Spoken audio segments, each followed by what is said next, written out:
episode summaries. Today, I'll be doing episode 379, Where's Armaldo? The episode begins with Ash and the gang on a boat, once again, heading towards a new island. Why were they going to islands, you may ask? Who knows? Maybe they were on their way to Topless City, which was also on an island, and they just happened to run into other islands along the way. But the island that they ended up running into this time was a crescent moon-shaped island that Max identified by looking at the Pokénav as Wells Island. As Wells Island approached in the distance, Brock read about it in his guidebook, and was excited to learn that it was supposedly a nature preserve that hadn't changed in over a millennia. Hearing this, Ash and May both declared that this quiet island would be the perfect place to do some training, and May for her upcoming contest, and Ash for his upcoming gym battle in Zootopolis City. Now, okay, here's the thing. Apparently there's one other thing that happened in episode 377 that I kind of just made up, because you don't have anything to go by because it never actually aired, which was that we found out that May's next contest was going to be taking place on an island known as Isabay Island. And so she wanted to do some training for that upcoming contest as well. And also, just some general exercising, along with Ash. The boat then arrives on the island, and Ash and the gang thank the driver as they go on the beach, and May instantly sends out her Bulbasaur, and Ash focuses on training with Pikachu. Doing so by training with a log. Basically, he has Pikachu use Thunderbolt on it, and then, since this caused the log that was currently in the water to go flying up in the air, Pikachu then follows up with an Iron Tail to break the log, splitting it in half. Ash congratulates Pikachu on a job well done, when suddenly May came running up to Ash with her Bulbasaur to report good news, being that her Bulbasaur had learned Petal Dance, and May was very pleased about this. Brock then comes up to May and Ash, and he and Ash congratulate May on teaching her Bulbasaur a new move, when suddenly a huge wave was approaching, and May thought this was the perfect opportunity to demonstrate the Petal Dance. So she had Bulbasaur use Petal Dance directly on the incoming waves, making a hole in the waves, making them dissipate. This feat impresses Ash and Brock, as well as May, who praises her Bulbasaur on doing a good job. And she pets it, which makes her smile. Now you may be wondering where Max was. Well, as soon as they arrived on the island, Max assumed that they may be there for a while, including when it got dark, so he went to go get some firewood for when they had to start a fire at nighttime. And he ended up being gone way past when Ash and May were finished their training, since he was picking up quite a bit of wood in the forest. Suddenly, he heard rustling in the bushes, and before he could try and check it out for himself, the thing that was causing the rustling popped out of the bushes, causing Max to scream in fear. This thing was a horned Pokemon known as Cradilly. Although the Cradilly was as scared of Max as Max was scared of it, so this caused the Cradilly to scream as well, and then run off. And Max ends up dropping all the wood he collected, out of pure shock. And thankfully though, Ash, May, and Brock had heard the scream, and Max dropped the wood, so they came running to his location, managing to find him, and they asked what was wrong. Leading Max to calm down a little bit, fully registering that what he just saw was just a giant Cradilly, and he told this to Ash and the gang. Although, Brock had his doubts that he actually saw a Cradilly, since Cradilly and their pre-evolved form, Lileep, were rarely found, even as fossils, because they were extinct.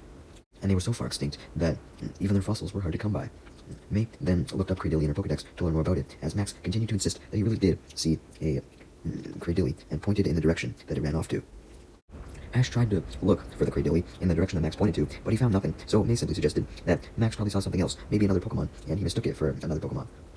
As if on cue, more noise in some bushes could be heard, and out popped a Breloom, and it continued to walk, passing by Ash and the gang, leading May to state that Max probably saw a Breloom instead, and he mistook it for a Cradilly, and Brock and Ash agreed with this, but Max got pissed off and insisted that he really did see a Cradilly, and ran off, declaring that he was going to prove May and Ash and Brock wrong, and prove that he saw a Cradilly somehow, by finding the Cradilly.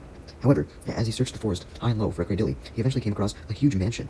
He was intrigued by this, and searches around the mansion, eventually coming across a window that he looked through to see a whole bunch of computers, and came to the conclusion that the room with the computers must have been a lab, and maybe that was the entire purpose of the mansion. As he takes a closer look, he also sees a bunch of Lileep in an enclosure in a lab, the pre-evolution of Cradilly. As Max was peering inside the window, though, a man in a lab coat caught Max looking, and angrily asked him why the fuck he was there, explaining that the mansion and the lab were restricted property. Meanwhile, May, Brock, and Ash decided to go find Max, so they looked through the forest, because they didn't want him to get lost on his own, and eventually they didn't find Max, but behind them they spotted the Cradilly that Max was talking about, realizing that he was telling the truth. Before Ash and May and Brock could even register the Cradilly, though, a woman in a lab coat then runs up to Cradilly, having been running after it until it escaped her, and she happily hugged it, relieved that it was okay, which implied that she could have been the Cradilly's trainer, or someone who took care of it at least. Brock was immediately in love with the woman, seeing her beauty, as hearts developed in his eyes, and he tried to flirt with her, and mention how he was a Pokemon breeder, and all that shit, but the woman just introduced herself as Dr. Annie Proctor, as Ash, May, and Pikachu admired Cradilly. No, this Annie Proctor was not related to Dr. Proctor back during the original series. Ash, May, as well as Brock, who snapped out of his trance for the time being, realized that if Annie was going all throughout the woods, then she may have seen Max, so they explained that their friend Max had wandered off and gone missing, and they asked if she had seen him. Annie denies this, but admitted that he had probably found his way to her lab by now, since it was pretty hard to miss. So Annie offers to escort May, Brock, and Ash there, so that they can reunite with Max, and sure enough, this lab was the same one that Max had spotted, and as soon as Ash, May, Brock, and Annie arrived, they go inside, with Annie leading the way, and find Max waiting with Professor Proctor, Annie's husband. who Annie introduced them to, as May and Max happily hugged each other, glad to be reunited. And Max revealed that Professor Proctor was initially mad at him when he showed up, but when he explained that he was just interested in the Lily, then he calmed down and let him see the Lily. While this conversation was going on, Annie had revealed to her husband that she had managed to find the Cradilly after it had run away. So yeah, basically, her and her husband took care of this Cradilly, and it ran away, so she went after it. Dr. Proctor was relieved to see Cradilly back, though he pleaded it not to wander around outside again without permission. As for Brock, he was just depressed as hell that Annie already had a spouse, and almost fell over in sadness, heartbroken. Max then goes over to the Lily enclosure and turns the rest of the gang's attention to it, shocking Ash and the gang, as they were very amazed to see Lily, as Ash learned more about them with his Pokedex. Although May was the first one to question how the fuck they were seeing Lily in the first place, since they were supposed to be extinct, and Brock and Ash asked this question as well. Although Max points out that if a Cradilly wasn't extinct, it would be reasonable to assume that Lily weren't entirely extinct either.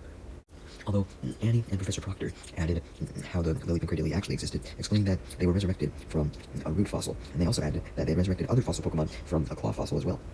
Basically explaining that Lily and Cradilly had been cloned from the fossils and revived from this, and Professor Proctor then adds that he considered himself an expert on ancient Pokemon. That's the field that he primarily studied, and it was his dream to revive all fossils in existence. Ash and the gang were very intrigued, so they pleaded with Dr. Proctor very excitedly to explain how he and Annie had resurrected the fossil Pokemon.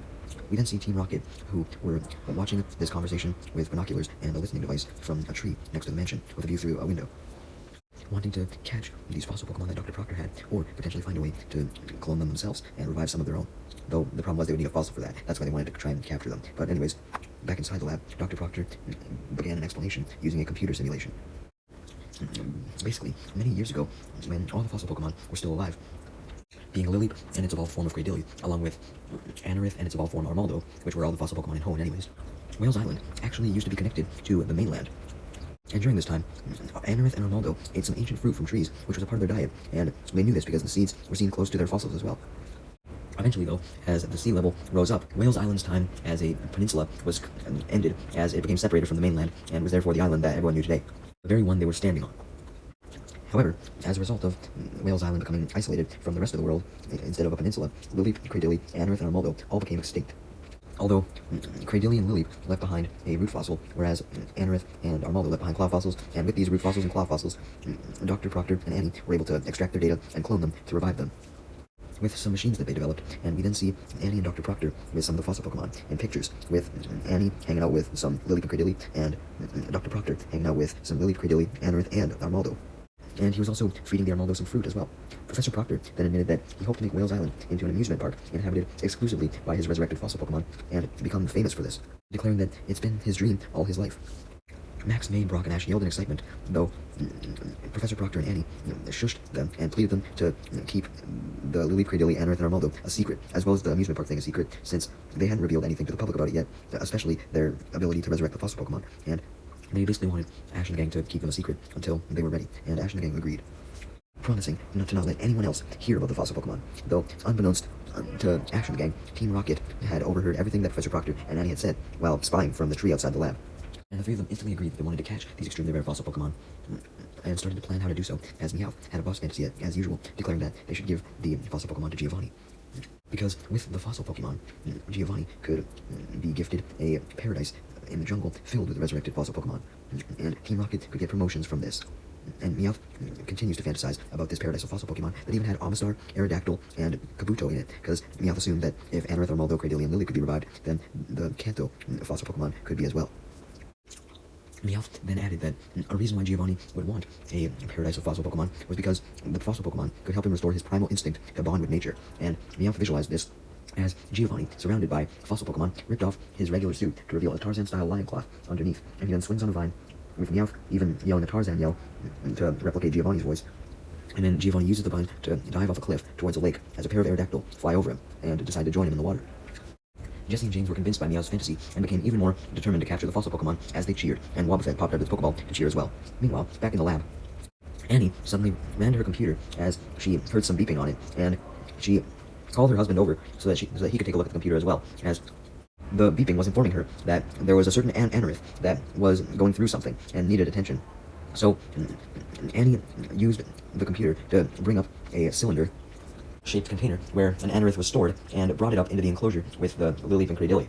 and the Anorith then crawled out of the cylinder as May examined it with her Pokedex to learn more about it. And after Dr. Proctor examined it, he realized that the reason why Annie's computer had been going off was because the Anorith was ready to evolve into its evolved form, Armaldo. And sure enough, Anorith starts to glow and evolves into Armaldo, as Ash checks out Armaldo in his Pokedex to learn more about it. Ash and the gang, Professor Proctor and Annie happily examined Armaldo as it cried out in joy, and Annie and Professor Proctor cried out in joy as well, that another evolution had been successful. Just then, though, much to everyone's shock, the celebration was interrupted as a net envelops Armaldo, revealed to be sent in by Team Rocket, as Team Rocket then pulls Armaldo towards them. Ash and the gang, Professor Proctor, and Annie all protest, but Team Rocket doesn't care, as they simply just laugh and continue to pull the net towards them, leaving Professor Proctor to cry out in despair, not wanting his new evolution to be gone. But Armaldo uses Metal Claw to break free of the net, and the force of this sends Team Rocket flying into a wall, and then Armaldo sends them right through the wall, blasting off with a water gun, leaving a massive fucking hole in the lab, allowing a long pathway into the forest to be visible.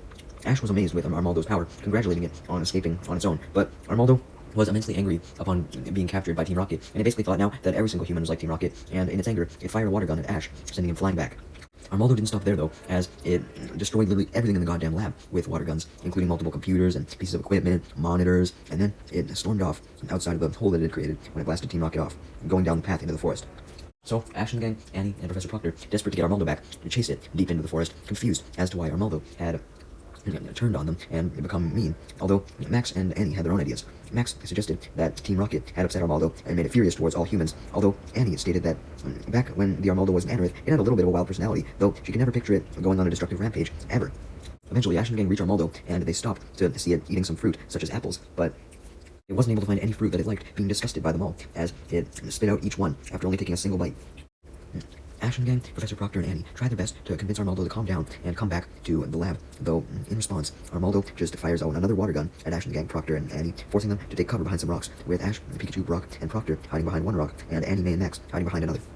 While Ash and the gang, Proctor, and Annie were just happy to have not been hit by the water gun, Pikachu then got an idea, as it tried to talk to Armaldo Pokemon to Pokemon, trying to calm it down and convince it to come back to the lab, adding that Team Rocket, its only threat, was gone now. Annie, Proctor, and Ash and the gang thought that Pikachu definitely had the right idea with talking to it Pokemon to Pokemon, although they saw that Pikachu wasn't that successful so far, so they got the idea that perhaps if they got Pokemon that were the same type as Armaldo to try and calm it down, they would be more successful. So, since Armaldo was part Bug-type, and Fortress and Beautyfly were as well, May sent out Beautyfly, and Brock sent out Fortress, and sent them to join Pikachu in the effort to get Armaldo to calm down. Unfortunately, even with Beautyfly and Fortress's help, the talks don't last long, as Armaldo uses a Metal Claw on all three of the Pokemon, though thankfully they managed to dodge the attack by hiding behind the rocks with Ash and the gang, Proctor, and Annie again, kicking up dust in the process. Ash and the gang, Proctor, and Annie debated what to do now, since their previous strategy didn't work, and while they were debating, Armaldo ate another apple, seeing if it would like it, but it still didn't, so it spit it out. After some thinking, Ash couldn't have come up with anything better than to battle Armaldo, so since that was like his only option, he sent out Corphish to do so, having Corphish start off with a Crab Hammer on Armaldo. Although, Armaldo easily dodges Corphish's Crab Hammer and sends Corphish flying back right towards Ash with a scratch attack, although Corphish quickly gets back up and recovers, leaving Ash to instruct it to use Bubble Beam, but Armaldo simply counters with a Water Gun, and as the two attacks collide, the Water Gun proved to be way stronger than Corphish's Bubble Beam, sending Corphish flipping over and towards Ash again, now knocked out, so Ash checked on it to make sure it was alright. Although, upon seeing that Corphish was knocked out, Ash simply recalled it, as Armaldo suddenly used Dig to escape the area, going underground, also using its Metal Claw to help dig better, so that it could create a hole big enough.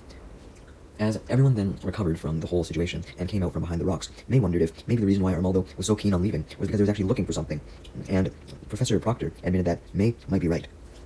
May then looks on the ground and points out the apples that only had one bite in them, and Dr. Proctor picks it up and realizes that that must have meant Armaldo didn't like the apple. But this also made him theorize that perhaps Armaldo was looking for a different fruit, the fruit that it and Anorith ate centuries ago, back when the island was still a peninsula.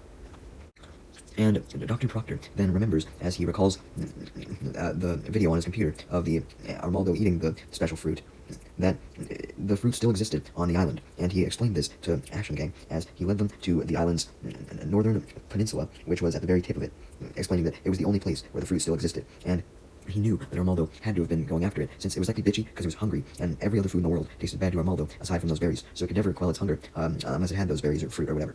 So, knowing where Armaldo was headed, Ash and the gang, Proctor, and Annie head for the tip of the island. Before they get there, sure enough, Armaldo bursts up through the ground, and this was of course at the very tip of the island, and Ash and the gang see Armaldo as they catch up to it. They then watched it head straight for the fruit, and they were going to stop it by calling for its attention, but before they could, Team Rocket shows up in a tank mech, and after coming up from the ground, they use the mech to extend its arms and grab Armaldo, putting it inside a little basket contained in the mech. And Team Rocket then say their motto, with Wobbuffet and Trimeco joining in as Ash and the gang demand Team Rocket to free Armaldo, but Team Rocket simply refuses and laughs, boasting about how strong their tank was and how nothing could destroy it.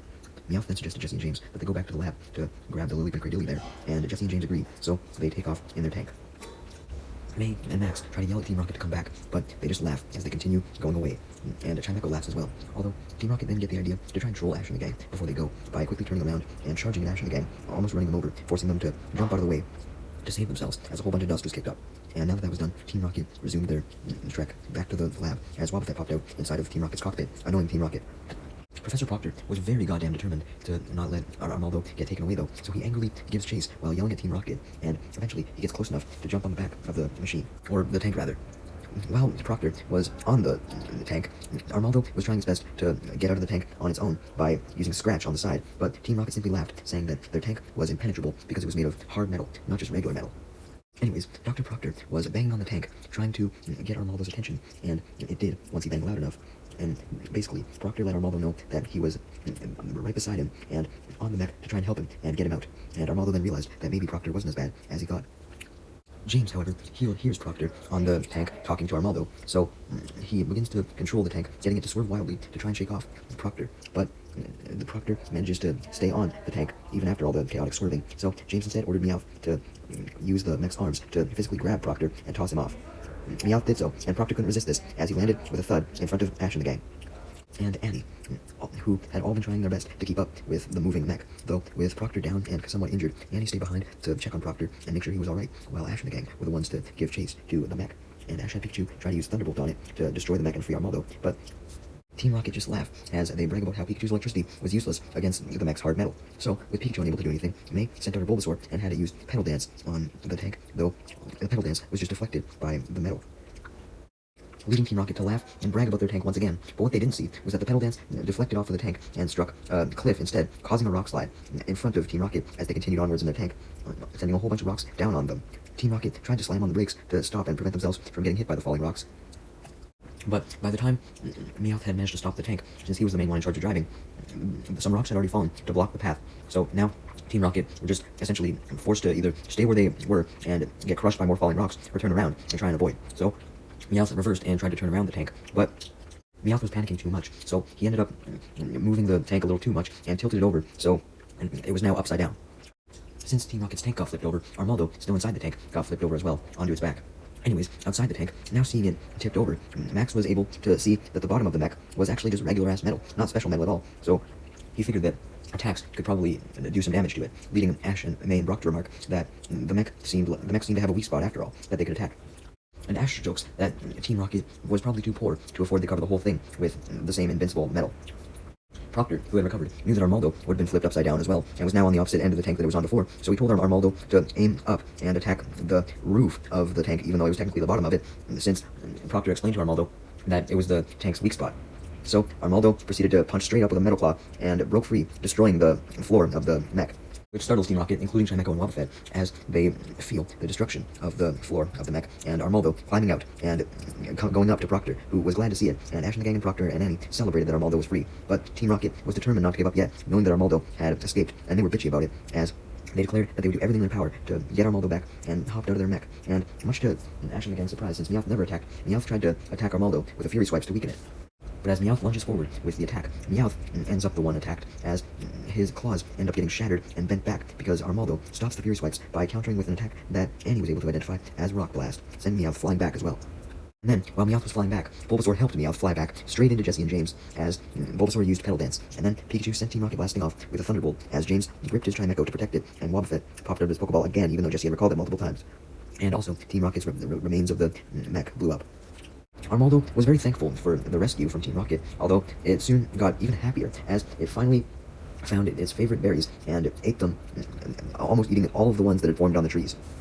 Proctor and Annie were very happy to see that Armaldo had calmed down and was happy itself, and stated that now it could become a part of the family of the rest of the fossil Pokemon they had. And Annie stated her and Proctor's goal to Ash and the gang, which was not only to become famous and, create that amusement park of fossil Pokemon, but also to make sure that all ancient fossil Pokemon could live in peace. Max then admitted to May that he was amazed by her Bulbasaur's Pedal Dance, and May was amazed by the pedal dance as well. So she bent down to Bulbasaur and asked it if it would like to use it in the next contest.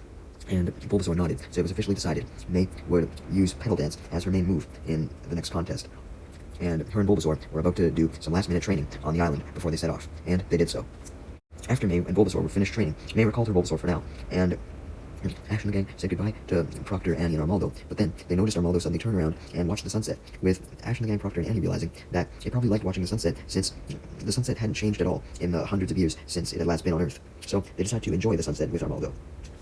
But after that, Ash and the gang do say goodbye to Proctor, Annie, and Armaldo, and leave the island on a boat.